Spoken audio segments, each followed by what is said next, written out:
December 4th. The Word became flesh and made his dwelling among us. John 1:14. These 10 words are the very essence of the Incarnation. They include two concepts that have become so familiar, too familiar to Christians today. But they are realities that are astounding in their depth and scope. The heart of Jesus is revealed in these 10 words. The Word became flesh.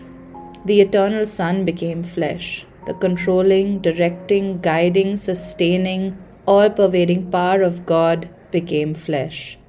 The agent and co-worker of God became flesh. The one through whom all creation came into being became flesh. The true light of the world became flesh. The omniscient, omnipotent, omnipresent God became flesh.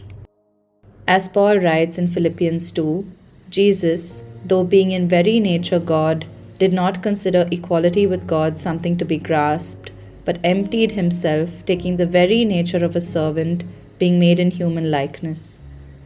God became man in the fullest sense. It was not the Word putting on flesh like a garment over his divinity. The Word became flesh. Jesus retained his divine identity as the Son of God, but he put aside every other privilege of divinity, becoming man in every sense of the word. As the writer of Hebrews makes clear, that was the only way Jesus could fully take our place on the cross, and it is also why we can have confidence that he knows all we are going through, because he went through the same trials and temptations as us, but overcame and remained sinless. The Word made his dwelling among us. Literally, John writes that Jesus tabernacled among us. The reference to the tabernacle of Moses couldn't be clearer. God told Moses, "Have them make a sanctuary for me, and I will dwell among them." The sanctuary was the tabernacle, and later the temple. It was the place where God chose to dwell among his chosen people. It was the place where the Ark of the Covenant, representing God's presence and his throne, was placed.